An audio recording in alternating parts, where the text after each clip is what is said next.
Today's episode is brought to you by the Twisted Fork. Eat, drink, and enjoy.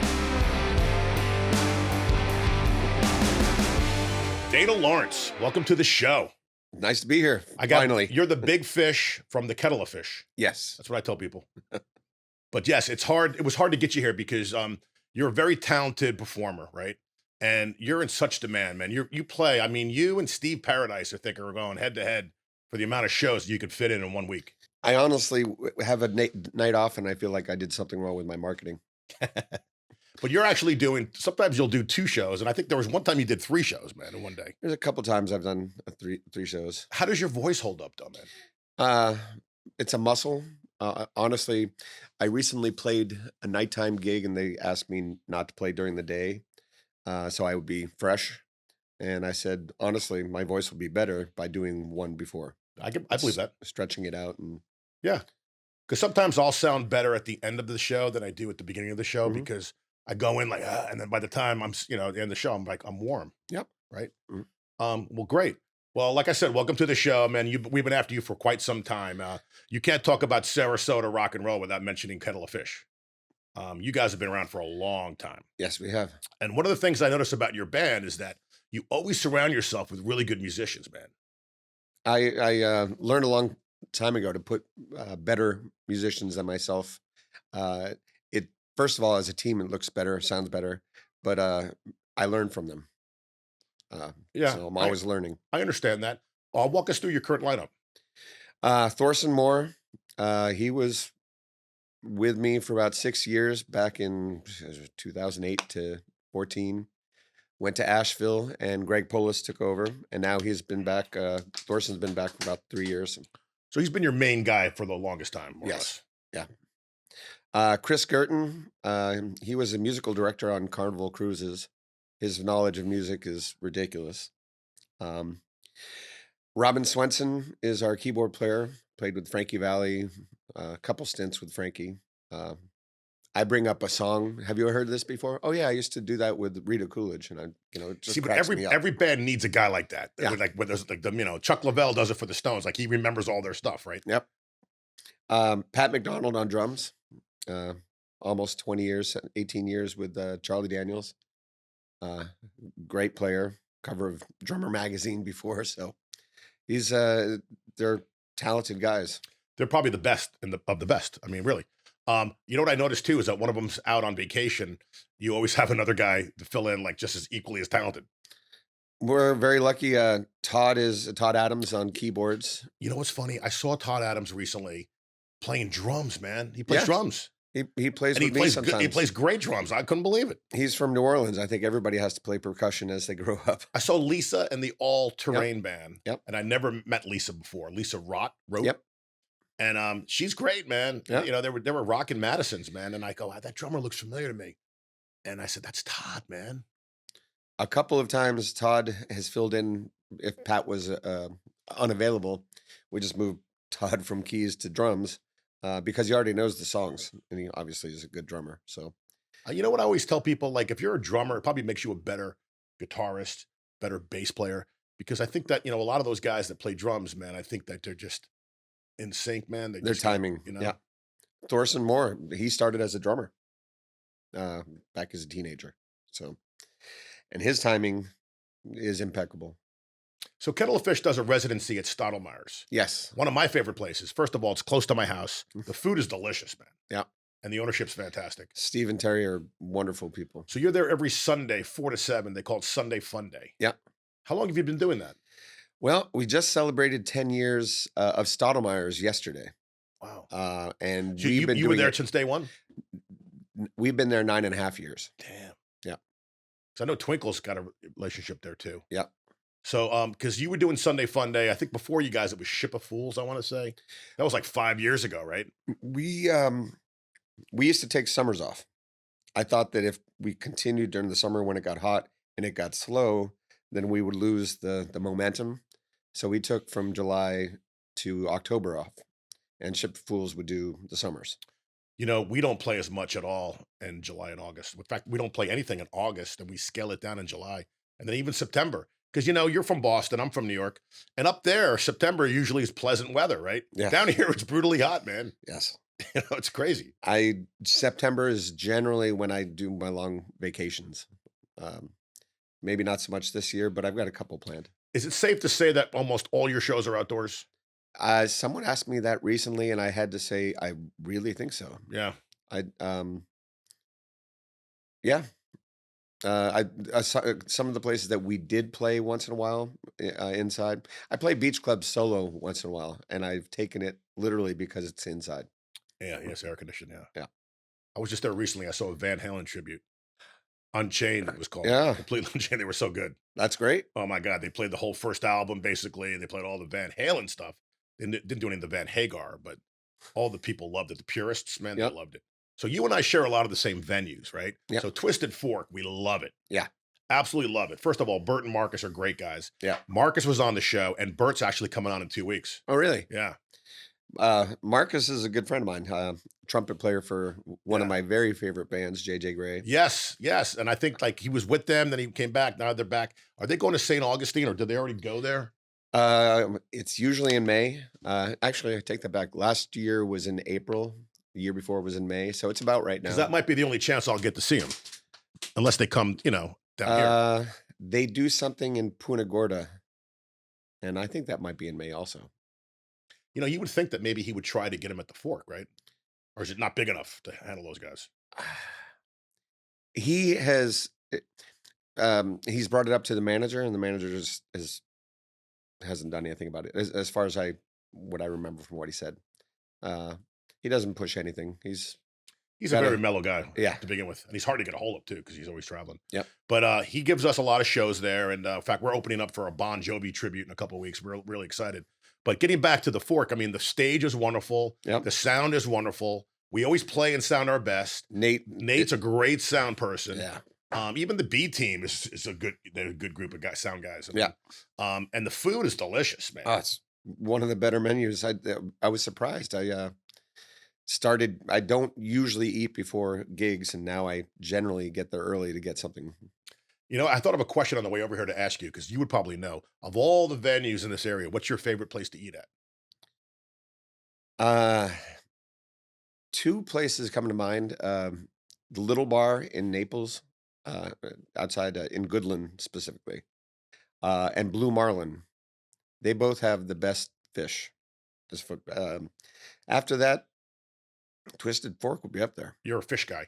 What about clam I'm chowder? Where would you get the best clam chowder? I, nowhere near me because that would be Captain Kurt's.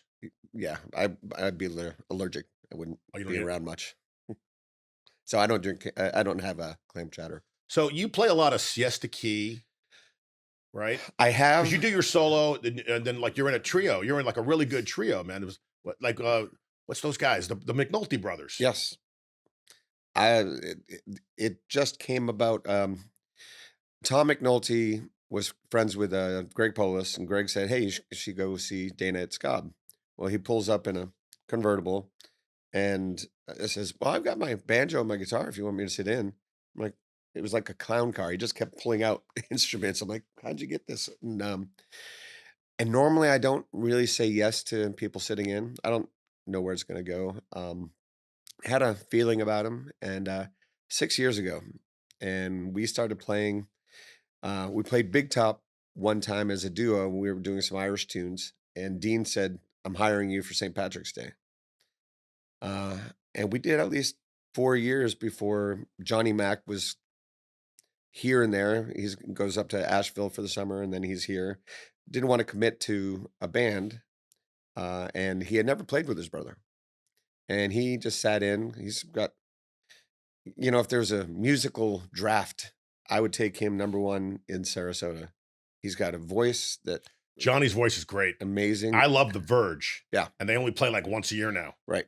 And his guitar work, and I'll ask him about a song. Oh, yeah, I used to do that in a wedding band in the 70s. So there's not a song that he hasn't heard of or played before.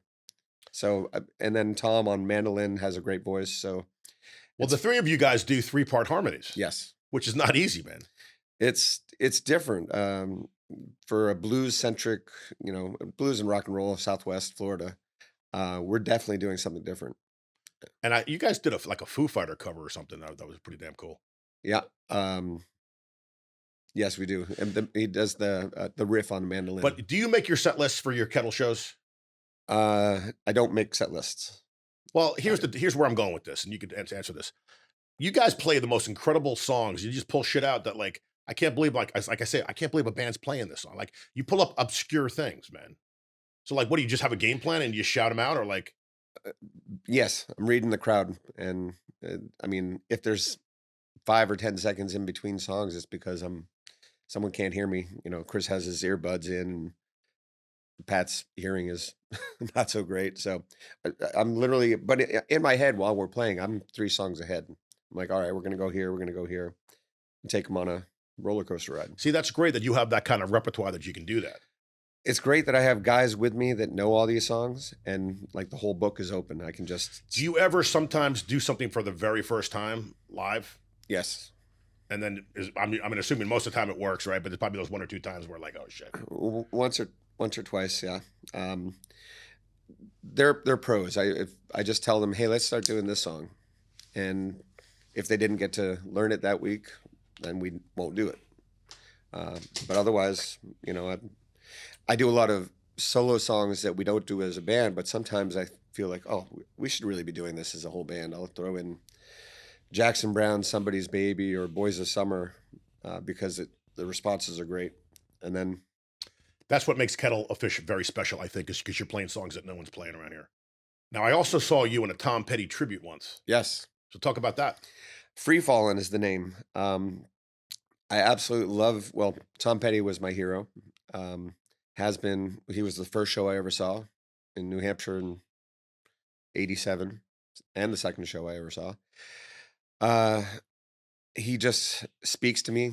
He speaks to everybody, but it just there's something Were about you it. a fan with him with like going back to the very first records, like the early days, and then you just followed his career? Uh, no, Southern accents and Pack Up the Plantation. So '83, Okay. and I would have been too young really to be listening to Hard Promises and that kind of stuff. Oh my God.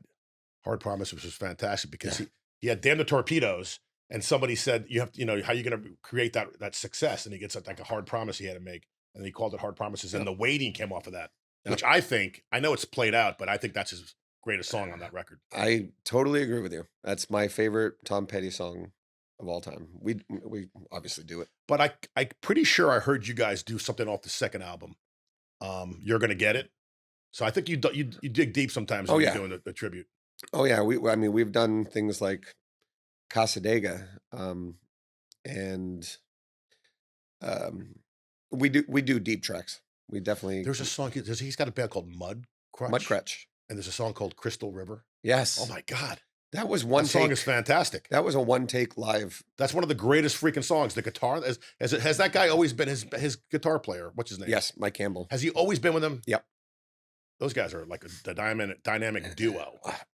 Mike Campbell is. I've seen him a couple times. I was just telling friends that I'm going up to Asheville to see Mike Campbell open for Blackberry Smoke, So he has his own like little band, the Mike Dirty Campbell. Knobs. I got you. Because didn't he play for a very short period of time with Fleetwood Mac? Yep.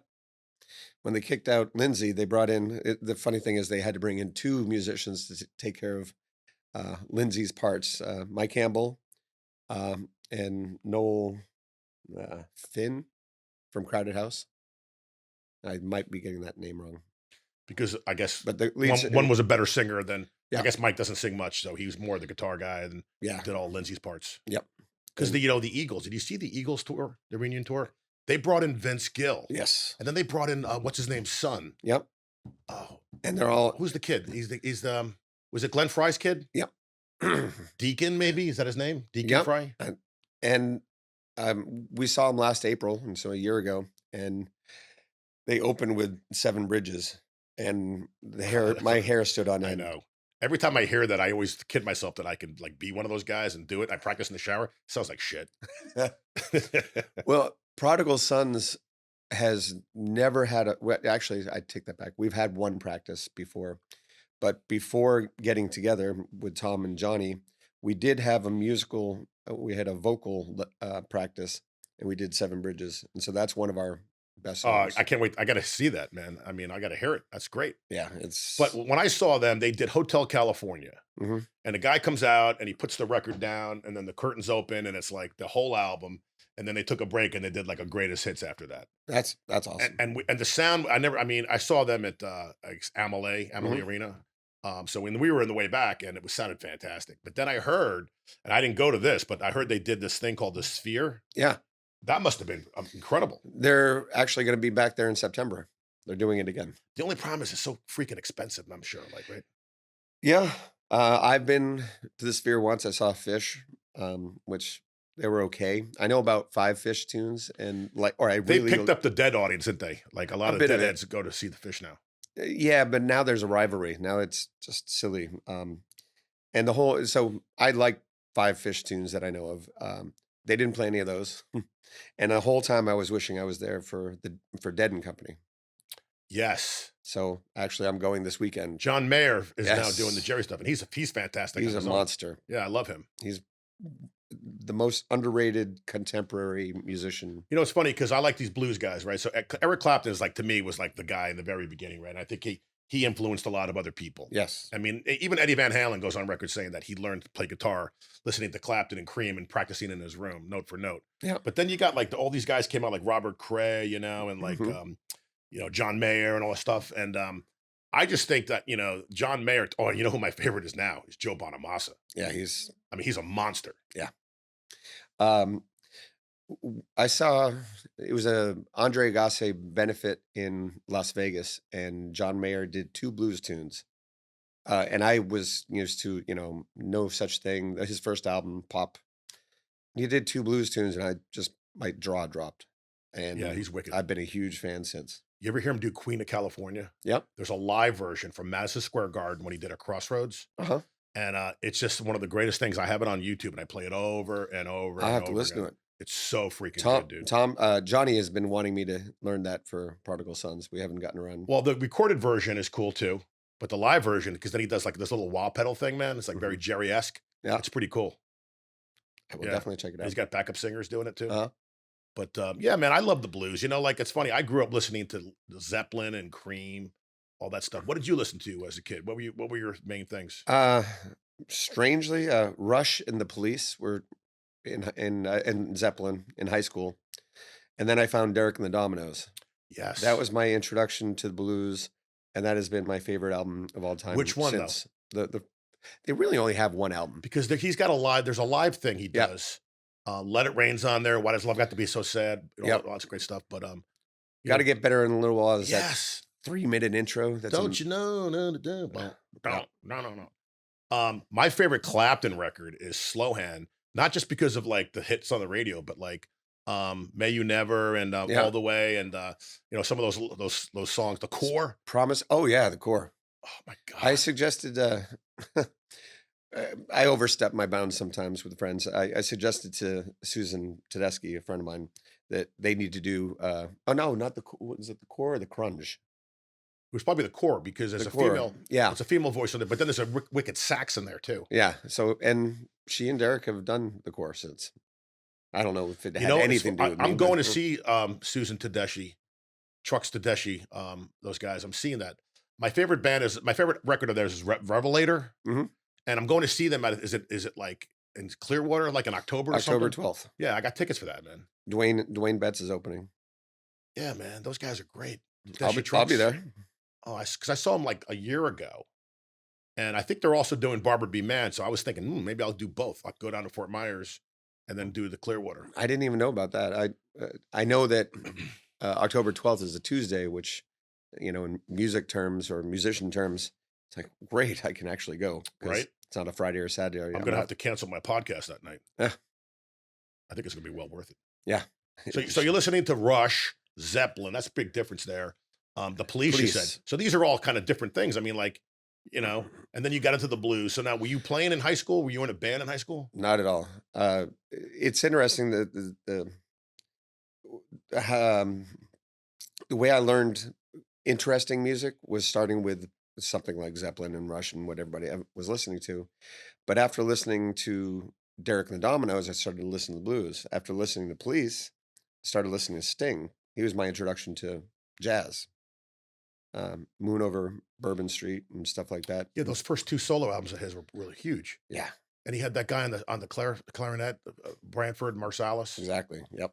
Yeah, "The Children of England, na, na, na, Yep. na, na," and Let It Wing's on there. Let It Little Little Wing, Wing, yeah. John McLaughlin on guitar. Oh my god, what a that was those were great records too.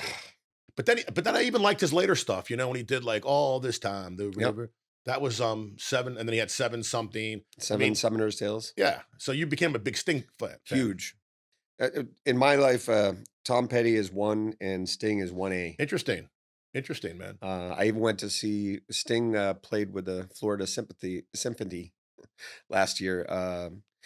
Tickets were ridiculous, and so I went alone. Couldn't find anybody that thought that that would be interesting enough for the money, and it was amazing. Absolutely, he can do anything to me. Yeah, there's a song he does called "They Dance Alone." Yep, I get goosebumps when I hear it, man. It's just incredible, you yep, know? yeah. About the widows of what the war in Yeah, like, they dance alone Nicaragua. because, like, the husbands are gone, their fathers are gone, and their sons are gone, so all the men are dead, Yep, because they all got killed in whatever war they were having. yep, So these poor women were just left in the village by themselves. yep. Jeez. So now, all of our listeners, I'm gonna say, go listen to the first 2 Sting records when you get home. One of the times we opened for Dickie Betts, we did "Shadows in the Rain," the not the Police version, the Sting version, which is totally Well, dramatically he different. makes it sexy, man, like, you know what I'm saying? Like, he knows how to make like, he could take a song and make it even better, you know? Yeah, yeah, and that's we haven't done that song in quite a while, but "Shadows in the Rain" is just such energy. It just I used to blast that song before I would take finals back in college. Like that would get my energy up. Very cool. So let's go back to high school. So you're living in the Boston area? Yep. And were you playing guitar in high school or no? Just Nope. singing? Nothing? Nothing. So then you're listening to the blues, so now you went to college. Where'd you go to school? UMass Amherst. Okay. And, any music there, like, performance? Uh, yes. Junior year. Well, I started. I met my friend Andrew, and he was playing guitar, and um, whatever prompted me to start singing with him at a party once uh, kept going and kept going. And I've got to say, Eddie Vedder, Pearl Jam, that first album, I got that as a journalist before other people, and that Eddie was the reason I wanted to sing. And so we would do Black, and we'd do some, Black, wow. yeah. Release me. It's funny, that album to me was also epic because, when I first heard it, there was nothing like that. Like, I didn't really know much about the Seattle scene, and I was in a nightclub and somebody put on 10, Hmm. and I guess it was obviously the CD, and I said to myself, "Wow, man, this who is this? Like, what is this music I'm listening to?"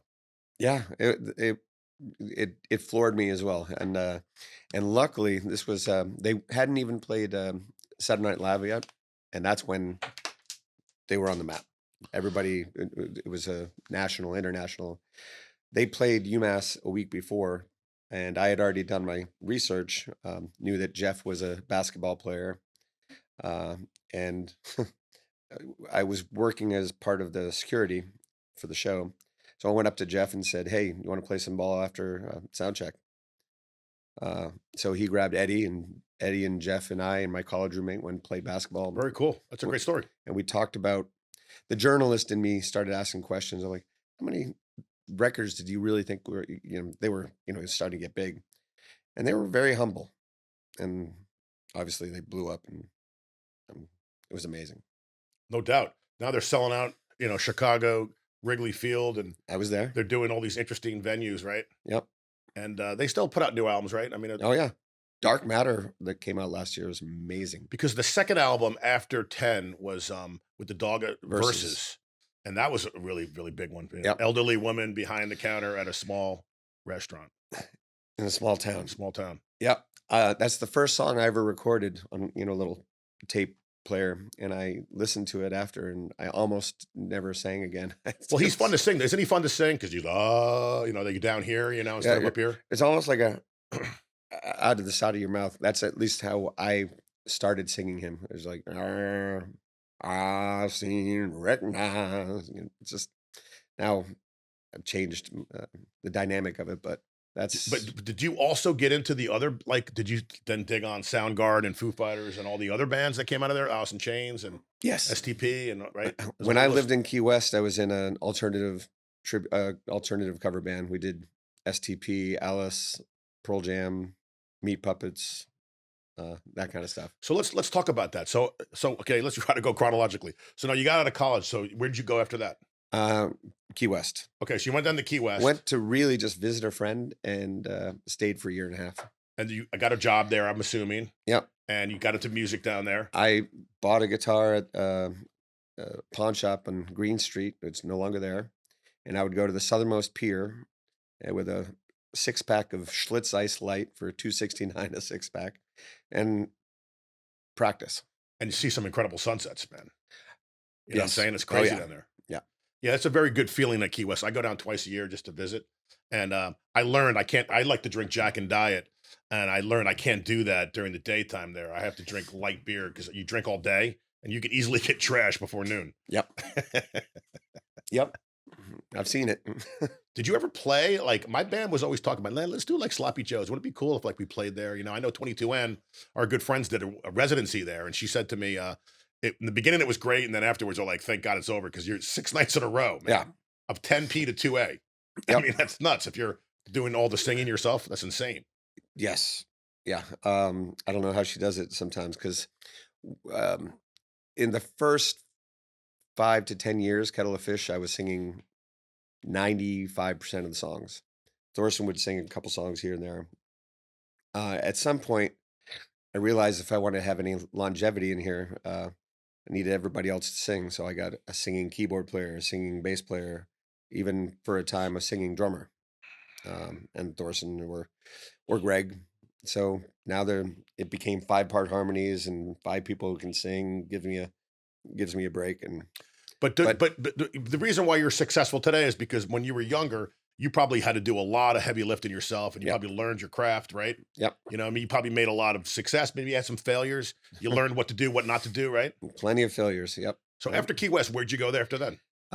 Well, after getting to figuring out the craft, I guess I wanted to go to Nashville. Well, I went to Nashville for a family reunion, and I stayed for 3 months, thinking, "Oh, this is great. Musicians everywhere." Uh, the combination of there's 10,000 songwriters in Williamson County, and it's cutthroat. It's not like Sarasota area where it's a community and we all help each other. It was not like that in Nashville. So I lasted 3 months, and I just But you basically graduated from a really good college, and then you just said, "Look, I'm just gonna be a musician." Like that, you just chose your career path, right? Or did it choose you? it chose me. I didn't even start playing. I went back to Boston to save some money, and one inebriated night in Boston, in Cambridge, 2 friends of mine and I were, let's go to San Francisco. One had a job opportunity, and then the other one said, I can get a job out there. I said, I'll go. And out of the blue, we were like, okay, we'll leave in 2 months, save some money, and we moved to San Francisco. And I was a bartender out there, still generally not playing music. I ran an open mic that no one ever came to, so I was playing the whole time, and that was kind of my start. Interesting. So how did you like San Francisco? Being a Boston guy, was it a big change? San Francisco in the '90s was amazing. I say that because I haven't been back in 10 years, and I've been told how it's It's changed, changed yeah. Like New and York not City for the good. has changed for the worse. Yeah. I loved it. It was the .com boom, and I was a bartender at one of the top places, at the top place, the Starlight Room. So we had private parties there. We had the celebrities there that I could write a book about. Actually, I've thought about it. Um, Perry Farrell was one of the first people I was doing security for in the back. My first week working there, and being coming from Key West, doing Jay's Addiction, Pearl Jam, STP, and I was I was a little surprised. And, I was like, ah, So what made you leave San Francisco? uh, 7 years of being in the restaurant business was good. Um, needed a break, and the family business, although it's cranberries and based out of Cape Cod, was run down here in Venice. So you talking about cranberries like cranberry juice cocktail? Cranberry pills. We did fruit powder extracts. No kidding, because Yep. there's a lot of healthy benefits in that stuff, man. They're yep. We did cranberry, bilberry, So blueberry, your all the family owned like a pharmaceutical company? nutraceutical. Yep. Cool. And Very cool. we they were starting to ramp up, and they said, "Well, move to Florida if you give us 5 years. When we're done 5 years, we'll open up a restaurant. You can go back to the restaurant business." So I did, and we were slightly successful, then hugely successful. We had CVS and No kidding. Walmart. So, like, where you were like, what part of Florida did you go to? Like, where was this business based out of? Uh, the house. It was basically just marketing. We were um, the distributor. Oh, We sold to gotcha. Japan, England. Those were two of our biggest markets. Canada. Wow. They were some of our biggest So markets. you must have had a lot of manufacturing capabilities to meet the demand. Yes. Damn. Yeah. We had manufacturing plants in Buffalo and Toronto, intentionally close so we could have one person supervising, and the other so that Buffalo can sell to the rest of the United States, and Toronto for the international. Wow. It was, you So this is know, interesting. So, like, a lot of people that are listening to this podcast though had no idea about this about you. no. So are you still playing music during all this? Um, I was going to McSwiggin's Irish Bar in Bradenton. Um, I was running an open mic night there once a week. I don't. Yeah, I guess I started playing at Siesta Oyster Bar about 2004, so I was a couple years in the business, the family business when I started, and uh, and then the recession, 2006, things were going bad. Uh, by the end of 2006, we lost Walmart and CVS just as quickly as we went up. We were the most expensive product on the shelf. It was the best product. Most cranberry pills you have to take six of to make it work. We were a one a day, but the price itself kind of scared people off. And so at some point, I was doing 2 gigs a week. I said, well, maybe I can make a living doing this. That was 2007. So Kettle wasn't born yet, though. It was just the Dana Lawrence project. Kettle was born in San Francisco in that I played one gig opening for someone else, and we called ourselves Kettle of Fish. I always wanted to have a band called Kettle of Fish. It's a great name, Um, because you can always change your fish out if you have to. You know, it's interesting that that's what happened because I never, we've had so many people come and go. And so who's in the kettle tonight is, a regular question. But it was because Oh, Kettle, that's a great album cover, album name. yeah, yeah, for a live one, that would be great. Another, do another live album. Kettle of Fish means trouble. Uh, Laurel and Hardy said, "Oh, fine kettle of fish you gotten us into." That's one of the reasons I used it. But it was also there's a kettle of fish bar on in the Village in New York City, and there was a picture of Jack Kerouac, favorite author, in front of that bar. And so I did more research, and Bob Dylan played there, and Kerouac hung out there, and so the combination of the connection to Dylan and Kerouac, and the idea that it means trouble, it's like, oh, this is great. So the band Kettlefish got bigger and bigger each year here in Sarasota area. It got to a point now where other musicians that will come through town will want to jam with you. Like they know about Kettlefish. Like you're a known thing down here now. It's honored to have played with so many Yeah. amazing Well, people. can you just tell us some names of some of the people you jam with? Well, Marcus is great. He's with JJ Gray. I mean, we opened for Dickie Betts 3 times. So I'm sure you've met Dickie. Yeah, I never met Dickie. I got a chance to see his last show, and he was obviously in a bad way. yeah. But I've learned about all that bets and all that almond stuff that was down here. That must have been really cool to be part of that or be in that circle. I don't even know how we were originally asked for the first year. It was at Robarts for a benefit. His daughter Kim Betts did a set, then we played, and then he took an hour, and then he played.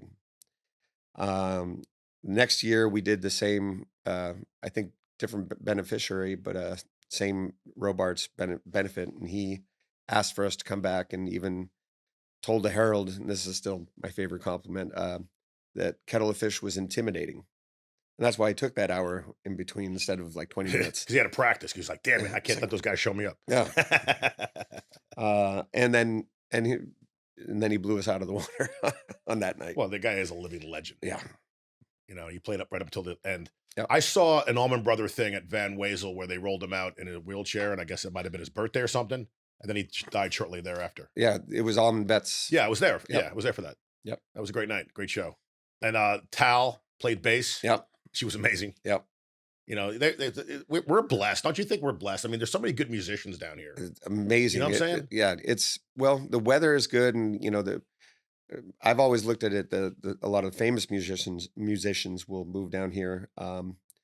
And they'll kind of pick people out of this to tour or practice with. And so it makes us all better. And the cream rises. Did And you ever jam with Brian Johnson?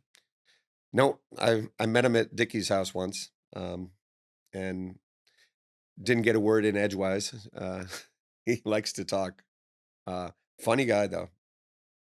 And I just sat there going, Dickie Betts, Brian Johnson, my friend Bain, who lived with Yeah. Dickie, and myself. And I'm like, why am I here? Well, I mean, you had experiences in San Francisco with a lot of celebrities, so Yeah. you probably weren't too starstruck. But it's got to be pretty cool knowing that you grew up listening to some of these records, right? And these Yeah. guys are sitting right next to you. Yep. You know, it's very cool. It was amazing. I've had a lot of people on this show. I've had Twinkle and Tony from Rock Soul, and they tell some great stories about the whole connection with the Bets and the Almonds and all the things, the history of this particular market. I mean, just right here. But another cool thing about you is you probably have a Rolodex of just really good musicians. For an example, you need a drummer. There's probably 7 guys you can reach out to, right? Bass players. I mean, I know Chris has been your guy for years, but me too now. Now we're jacked up, we go a little more south than you do. I don't know. Do you do much of like Charlotte County, or are you down there much?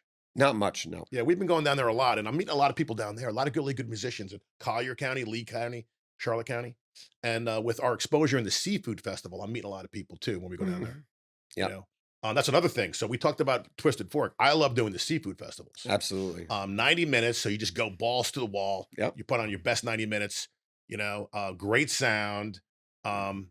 Ray, Ray is amazing. amazing. Everybody loves Ray. Yeah. She makes it sound great. And then they hand you cash, right smack in the hand. Yep. And you can get in your vehicle and just drive home, just grab your guitar. That's all you Yep. gotta do. It's Bill Kinney has put together a great event every year, or 20 events. And you seem to have you get to pick you seem to be there the most. Like I see your name on that roster usually a lot. Yes. Well, one of the things Bill likes about Kettle, just beyond the musicianship of the guys, is that I'm always changing the set list. So he never knows. Well, I don't even know what we're intending to do generally, and he never knows. But it's always going to be a strong.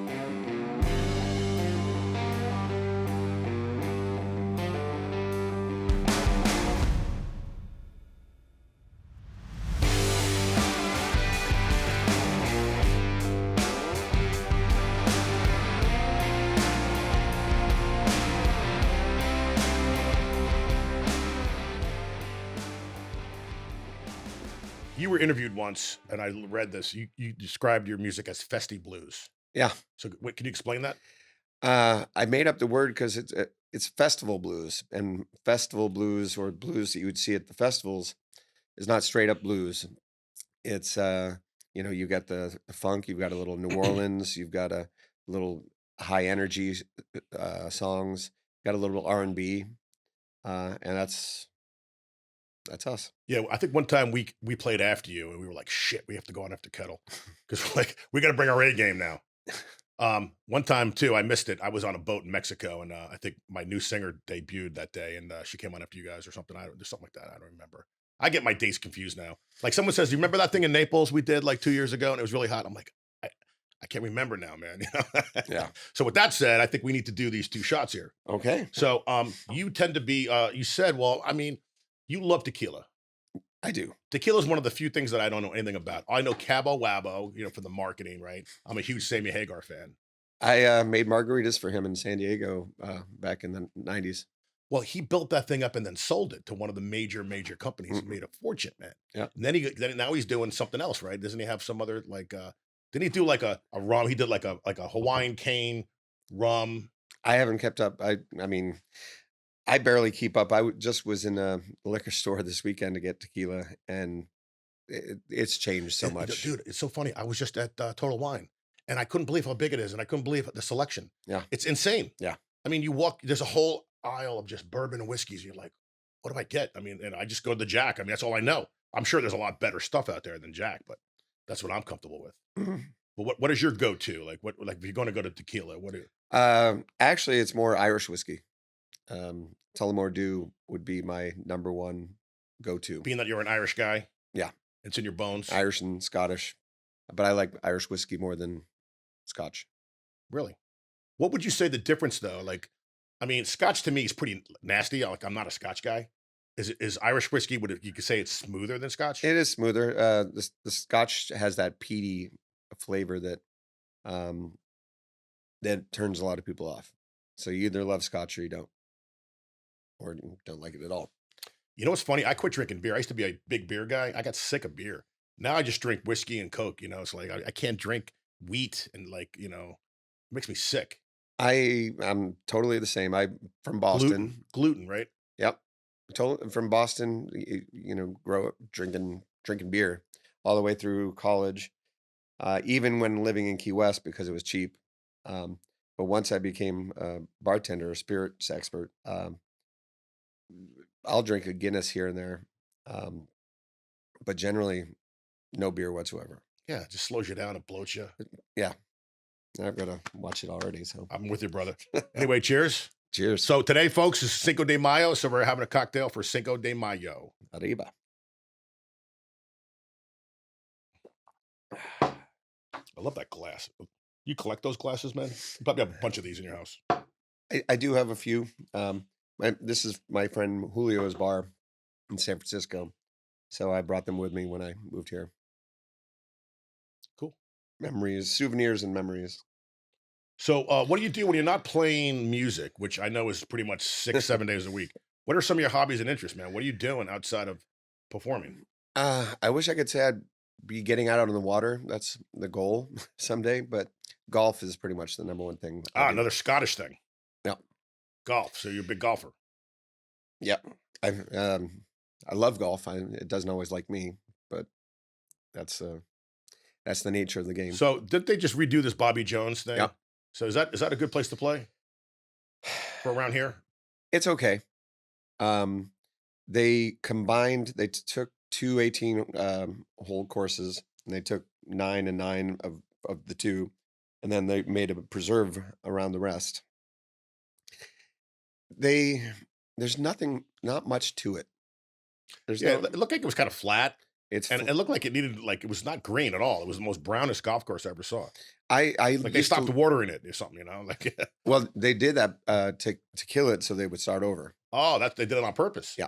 Interesting. I used to love playing there. I think it was the Some Like It Hot, deal, $20 in the summer. Um, and now they're $90. If you're in the city of, Sarasota, you get a nice discount. And I lived a couple blocks away, but I was in the county, and I didn't get the discount. So they kind of it annoyed me. I played Yeah. there. I'll play there Jesus. again. But there's so many great courses in the area. Sarasota is a wonderful place to live. Yeah. I came here because my parents retired here, Mhm. so I came to visit and I fell in love with it myself, and now I live here full time. But you got to think about it. You got St. Pete and Tampa to the north. So if you ever get bored in Sarasota, you take a short drive to St. Pete, and you feel like you're in a different world. St. Pete, if I well, I love Sarasota and I'm not going anywhere.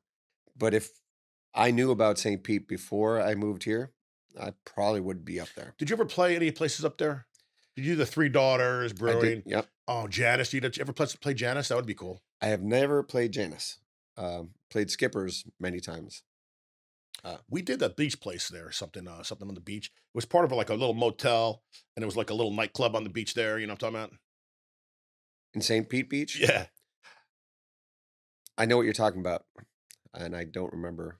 Everybody from Tampa goes down there because it's a great beach. I mean, you can get a cheap room more or less. Oh, Stormbringer plays there. Yeah, I'm not gonna remember the name of it. I know I it played escapes me. Daiquiri Shack, not the Daiquiri Deck, but Daiquiri Shack. The Daiquiri, Madeira Beach yeah, one. Yeah.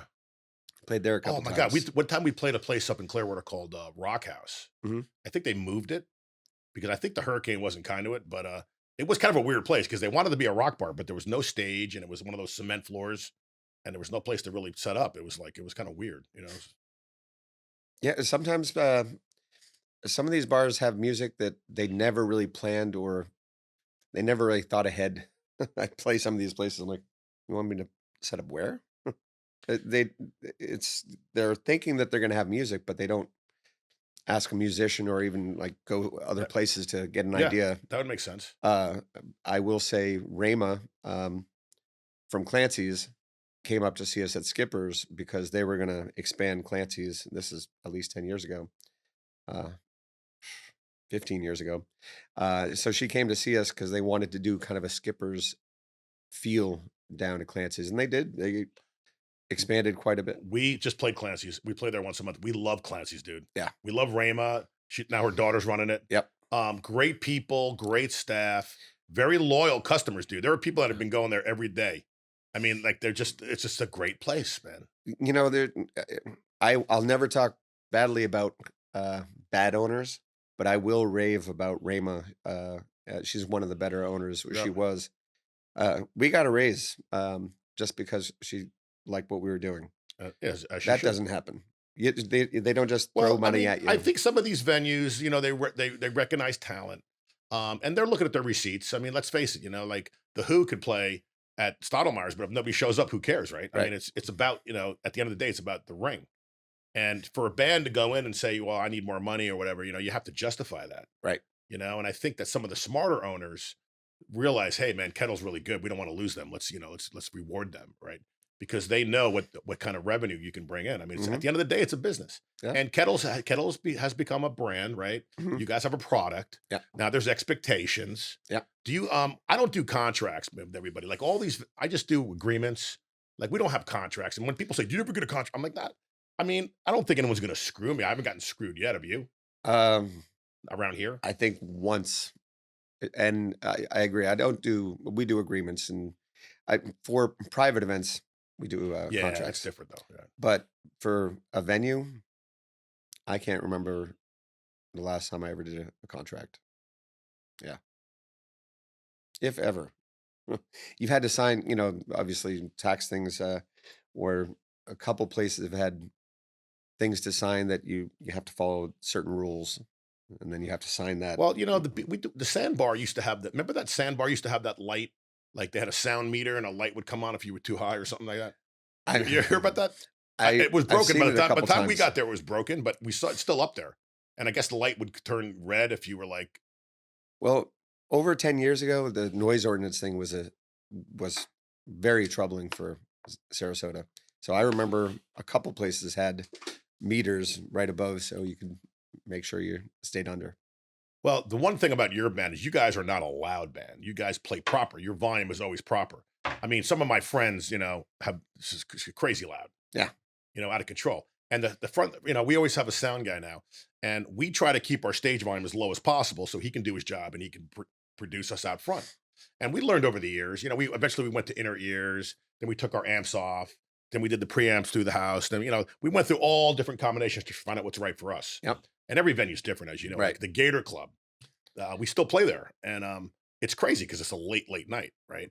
And a long night. Long night. But we have to go all inner airs and no amps on the stage because the drums alone are loud, Yeah. you know, and there's a wall like you're literally playing like the wall's right there and the stage is there. So it's like it just Yeah. bounces. Yeah. 4.5 hours. I don't even, for the most part, if it's not a 3 hour gig, I'm generally not interested. Now, what is your situation as far as breaks? Do you like to go? So if it's a 3 hour show, do you go like 75, 30, 75, or do you go like 90 and 90? Like, how do you like to break it up? Um, for a 3 hour, we do an hour, 15, 45, 15, 45. So we So do first that's two. longer. Yeah. Okay. And are you conscious of that? You look at the clock and say, oh, Oh, time yeah. to take a break. Because sometimes I just want to play through, man. Like if the vibe is strong, Only problem is I have 4 other people on the stage, and they don't necessarily agree with me. Right, And like the guys got to go to the bathroom, so I'm like, all right, we'll stop. But like one night rodeo, I used to love those guys because they would just play the whole 3 hours, right. man. 4-hour gigs, similar. We do an hour and 20 minutes. Then we'll do 20 and then an hour and then 20 and then an hour. So always But that don't first you set think longer. 20 should be there's the maximum you should take? Yes. Because even though we could take 30, I don't think it's right, man. I'm like, listen, they're paying us to entertain. People might be leaving. I try to say 15 minutes. Right. And also you got to hang by the stage because some cat will go out to his car. And next thing you know, he's like, oh, I got to come back now. And then that was 20 minutes. I'm like, dude, hang out by the stage. You know, go get your bathroom break. Go get your cocktail. Musicians are like cats, herding cats. Oh, tell It's me about it, dude. There are times I'm on the stage ready to go, and I'm on my phone. I'm like texting my keyboard yeah, player, time to return. yeah. I've done that too. Yeah. But at the end of the day, we don't take ourselves overly too seriously. I mean, we're a cover band. We have fun, Right. and we're good at what we do, And I think that we certainly want to be good and we want to impress people. But at the same time, you'll hear me miss a note every once in a while, or my drummer, like sometimes it just happens, man. Absolutely. But the funny thing is this, man, and you know this better than I do because you've played a lot more than I have probably. We make mistakes on stage, but a lot of times the audience doesn't even know. Oh, I get pissed off. I'm like, wait a minute, no one's gonna know I just hit a C instead of a B. Like, no one gives a shit. right. I'll laugh. I'll look over to Thorson and go, "What did I just sing?" Because I'll sing a wrong. I'll make up a line Oh yeah. because it's not coming to Oh me, my god. and I'm like, "What did I just sing?" Did you ever start a song and all of a sudden you forgot how the goddamn song starts? So now you're Oh, playing. So you're just playing the chorus over and over again. My guitar player's looking at me funny, like, dude, and he's trying to mouth the words to me. And I was like, holy shit, how does it start? But meanwhile, we're live and there's a couple hundred people out there, and I'm like, and then all of a sudden it comes to me and I start it. So like, it just becomes a long intro. yep. No, I just did it Saturday. I was doing C to F when it should have been F to C, and I'm singing, going, something's wrong, and and Tom just like, it's an F F F. Oh, so But it's uh, great. It's great that you can actually hear each other. yeah, Well, Larry will walk up to me and whisper in my ear. I do the same to him though. So there are times that he starts on the wrong because when these guitar players they step down and then they forget to step off and then like now they're still down. I'm like, dude, we're back in E, man. Come on. yeah, But it's fun. That's the fun stuff about being a musician, right? yeah, Sometimes I knocked over my microphone. Sometimes I've backed into my tuning pedals and everything shuts down temporarily. And I'm looking around like, what the hell just happened? It's me. It's my like yeah. It's you have to laugh at those things. I was sitting in with Chris Anderson once, not playing guitar, just singing. Uh, I even remember it was Going Down. It was about 5 years ago. oh, it's a great blues song. Yeah. Um, Freddie King made it famous, so that's one of the reasons we did it because Greg Polis was with Freddie. And I step back. If I'm not singing, I kind of let the guitar players take the space, take the spotlight. And I walked back, and Greg's amp was right there. And there's a picture of me. I think someone took several pictures, and like You actually fell down. I I sat. I ended up sitting on it. I didn't completely go down, but it was funny. And like I said, I can bring it up because you can laugh at it and go, not take everything so seriously. Oh yeah. Oh, there's no doubt. Oh, and I had one drink. I had not even, you know, gotten started, and Sometimes those things happen when you're sober. yeah, Like it's not like wasn't drunk. Do you like collaborating with other people? Like, do you get off when you bring up someone on stage, or do you go up on stage and like sing with somebody else as a guest? Like, how does that work? I do. I love it. For example, we had Siesta Key Lee sit in with us yesterday. Cara Alley sits in with us almost Yeah, every you've been Sunday. with her a lot. Like, I know there was a festival she got up and sang with you guys one time. She she's like my little sister. We're from the same hometown, Come on. and I got a friend request 15 years ago from someone from Norwell, and I'm like, but they're not my age. They're not my high school. I'm like, who is this? And ironically, she sounds like Susan, who is also from Norwell. So uh, yeah, she has really come a long way from not doing this to now doing this. Well, she's got a quality band behind her, dude. Yeah. Those are all solid musicians. Yep. And last Absolutely. I saw her, she had like a sax guy, she had Yep. like a violin person. she had some eclectic stuff going on too. Yeah, and I actually, as we're talking about this, I do Stottlemyre's every Sunday. They're taking over from July through October this year. Again, similar. I'm pulling back a little bit from working so much. I did 34 gigs in March, um, and I You're like an Iron Man, dude, because to your voice. I mean, don't you ever get a sore throat, or don't you? What happens when you got pollen attack? Like, how do you get yourself through all this shit? just keep pushing. Honestly, the pollen for the last 2 months it Oh has my been god, do horrible. you remember Red Tide? Remember how that Oh, affected us all? that That was nasty. Not only did you have a sore throat, but you wanted to vomit. yeah, yeah. There was a time I played on Lido Beach, and it was so bad that I literally had to just stop and go inside for a couple Yeah, minutes. It was nasty, man. yeah. I can get through a sore throat, but I red tide was tough. That was playing on Siesta Key, being closest to it. That was a rough time. Now, do you ever go? I mean, are you mostly acoustic, or do you go electric? Like, what's your and what guitars do you have on stage? Uh, Generally, I have two Gibson J45s. Um, I bought one, and for about 6 months, I was just in love with it. And then my friend Mick Wick, who was the touring guy with Tim McGraw, said, "Oh, I didn't know you like J45s. I've got a cherry red one. Used to be Tim's for sale." And loving the J45 already, and the idea of having Tim McGraw's cherry red, beautiful guitar. That's big stage is usually where I bring that one out. So generally those two. Um, Having said that, when we do the Tom Petty thing, I've got my Rickenbacker, my 12 string Fireglow. No kidding. So, I mean, are you consider yourself to be self-taught? I mean, like, how did you learn to play guitar? Because all the times you were talking about, you were doing mostly singing, and then it seems like your guitar playing was started late in your life. It definitely did. And when I was with the band in Key West and we were doing alternative like STP, Alice, Pearl Jam, Jane's Addiction, um, I was just singing, and I couldn't have kept up with them at that time. I was 6 to 9 months into learning guitar. Um, but then when I moved up here, I was playing as a duo, kettle of fish duo, um, and so it just graduated slowly, very slowly. I was always more into learning more songs than learning more guitar riffs. Um, and that's someday I want to change that. I want to be able to play solos with Thorson, but that's not going to happen Do you have anytime. any originals? Yes. And are those things that people can hear, or can they buy them? Are they Yep. downloadable? Yep. They're on Spotify. They're on everything. I use Spotify, Is it so under Kettle or under Dana Lawrence? kettle of fish. Okay.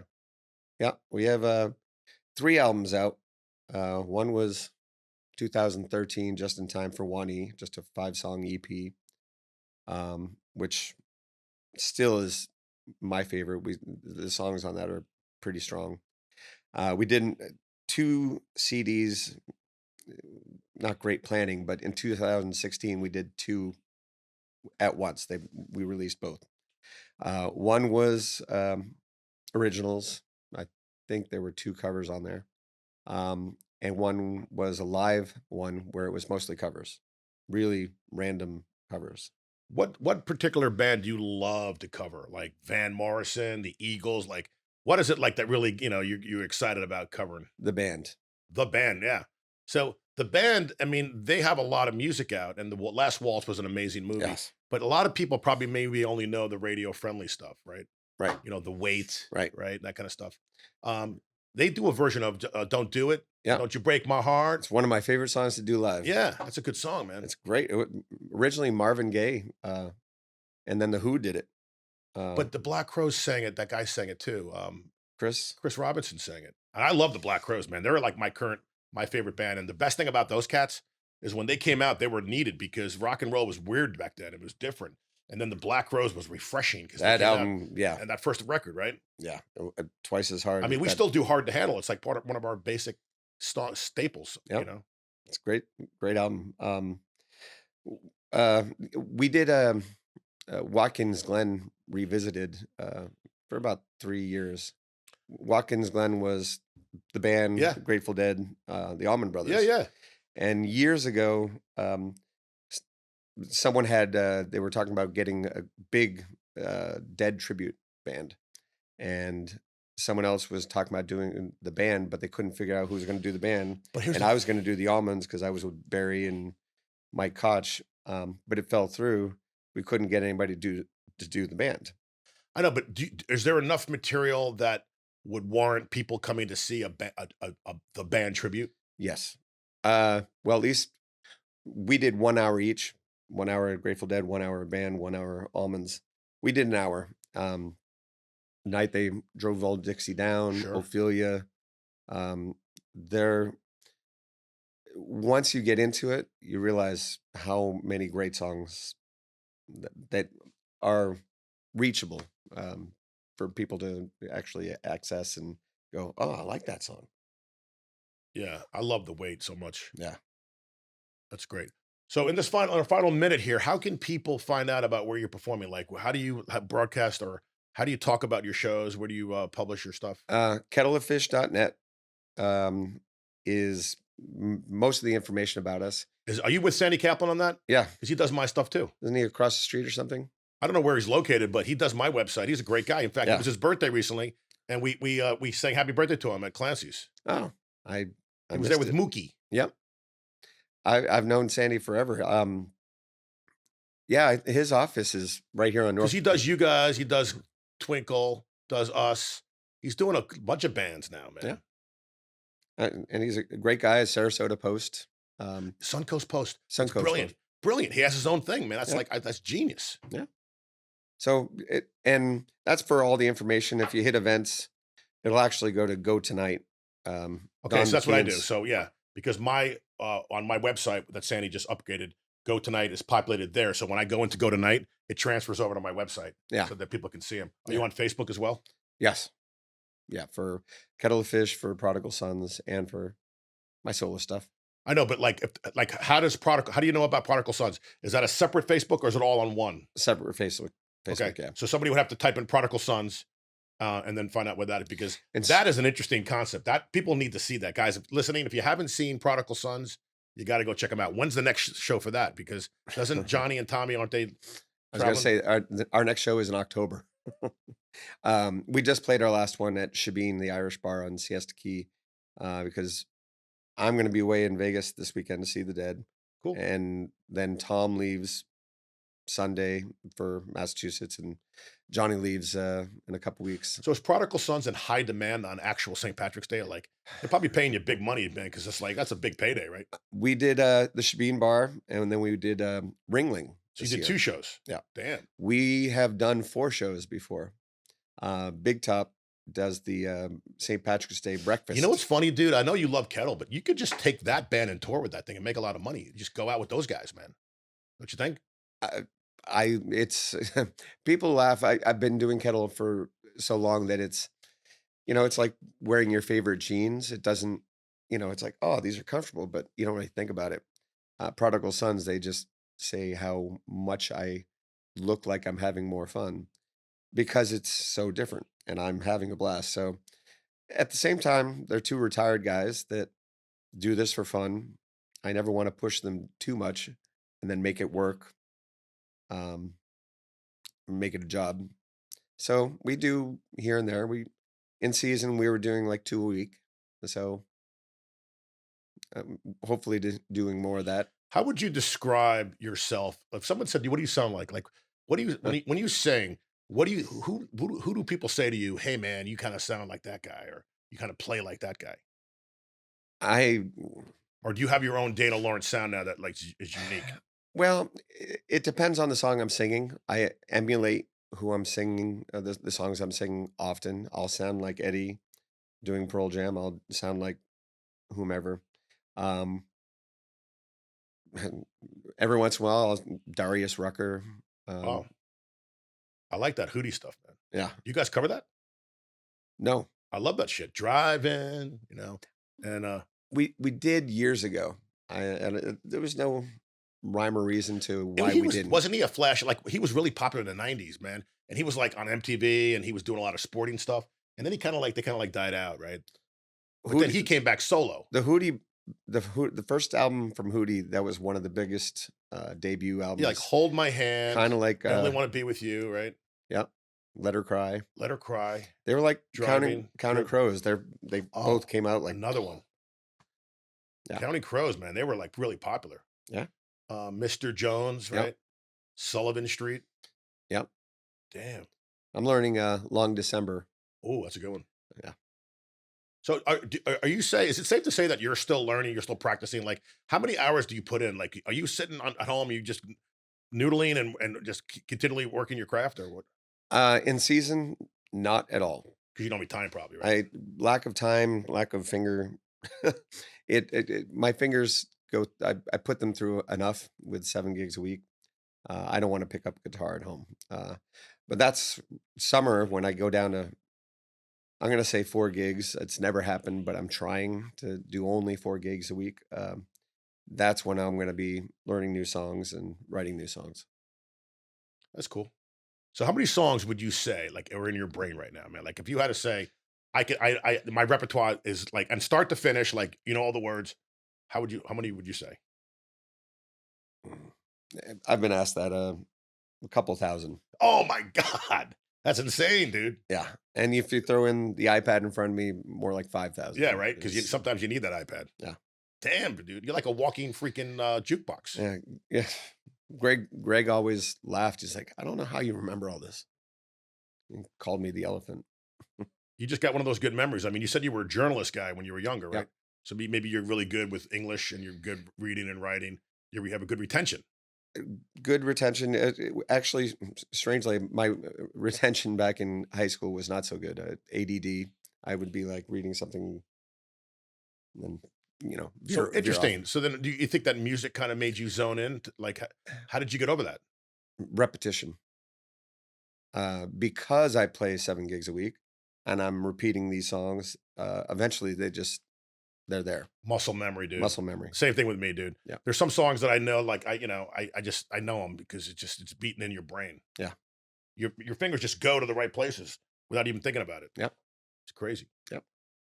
Well, Dana, listen, thanks for coming in, man. It was a That's- pleasure. This is a great episode. I'm not sure a lot of people are going to be really excited to hear this one, and I want to thank you, man. And Oh, my pleasure. I, And I thanks for keeping on me because I wanted to do it. We almost did it in November, but then suddenly I had private parties on Tuesdays. I know. Hey, Dana. So thanks for coming in, man. I give all my guests a gift, and I want to give you this jacked up shirt. The reason why it's yellow is we care about our fans' safety. So if you're riding your bicycle, no one's going to knock you over. So I nice love and it. bright. So enjoy that, man. I appreciate it. All right, Love the buddy. band too. Thank you very much. Yep. Appreciate that. Did you see my new singer, Sarah? Yeah, Oh, man, we love her, dude. We just went from here to here yeah. overnight. And you see it, you feel it. Well, you know So what? I had to have you on the show, man, because I consider you to be one of the pillars of the yeah, Sarasota music community. So thanks for coming on, yeah, man. my pleasure. All Thank right, you. we'll see you soon, man. Yeah. Hey, folks, it's K-Rock. When you're in Port Charlotte, please make sure you stop by the Twisted Fork, one of my favorite restaurants where you can eat, drink, and enjoy.